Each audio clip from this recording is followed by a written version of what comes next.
Hello everyone and welcome back to IMO Reviews. Today we are discussing Luther, the Fallen Son, directed by Jamie Payne and starring Idris Elba and Andy Serkis. A serial killer is creating a safe space on the internet for like-minded twisted beings who can enact their darkest depraved desires unless DCI Luther can take them down. Jumping straight into the positives of Luther, the Fallen Son, I really enjoyed the heightened sense of drama here. You can feel the material being lifted into something a little bit more climactic and explosive than it ever could be on the television. They go a long way to put a lot of great set pieces in here, and they're definitely trying very hard to entertain you.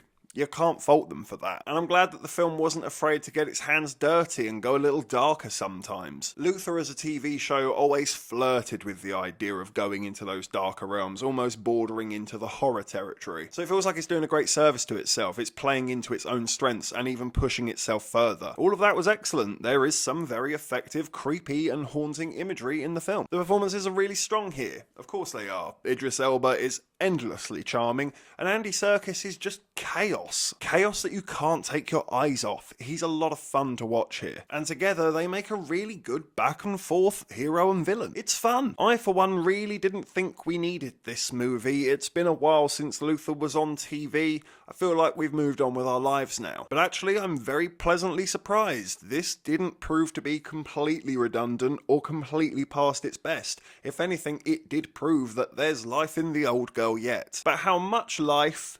That really is the question, because we do have quite the list of negatives as well. Plot is really dumb. Really dumb. Some of it makes no sense at all, and on several occasions they just make huge wild leaps in logic. Very little attention being drawn to it either. They're acting like that is completely normal and that is how that would go down, when it isn't. It just isn't. There's paperwork involved in these things. Characters are written dumb and they do dumb things. And it makes you facepalm or shrug in confusion or sometimes even giggle, particularly as seen with a SWAT officer in the London Underground. That made me laugh out loud, and mostly because I couldn't believe how lazily written it was, or that they actually went with that idea. There's just no thought or logic about how simple things in everyday life would work. No one looked into how SWAT teams operate. Nope, we're just doing what we want with SWAT teams. Whatever happens, happens. Who cares? Realism out the window. And only you know if that's gonna work for you. It's total movie logic, but to be fair, I think the movie knows that, and it is just having fun with it. And that's cool, but you can't help but notice it does well and truly jump the shark. And honestly, it very quickly becomes a bad James Bond movie. By the end of the film, you really do pull yourself out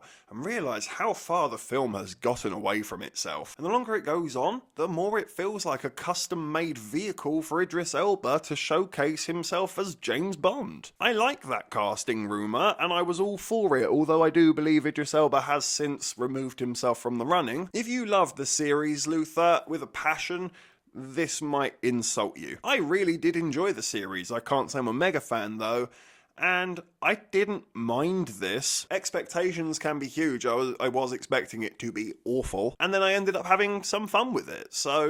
But I did have to switch my brain off. I did just have to sit back, relax, and let the great action set pieces wash over me. And for that, I definitely was entertained. Am I going to remember it? No chance. Would I rewatch it? Yeah, on Netflix with friends and alcohol. Absolutely. So it's one of them movies, you know? Not great, not awful, but there's something in there for you to take from it. So I'm going to give Luther, the Fallen Son, a 5 out of 10. Thank you for watching this review. Please be sure to hit that like button and hit the subscribe button if you haven't already, and please do hit the comment section as well. Have you seen Luther, the Fallen Son? What did you think about it? Let me know in the comment section below. And if you haven't had enough of this crazy ginger, you can always click on these suggested videos right here and get yourself lost in an IMO wormhole. But if not, take care, and I look forward to seeing you on the next review.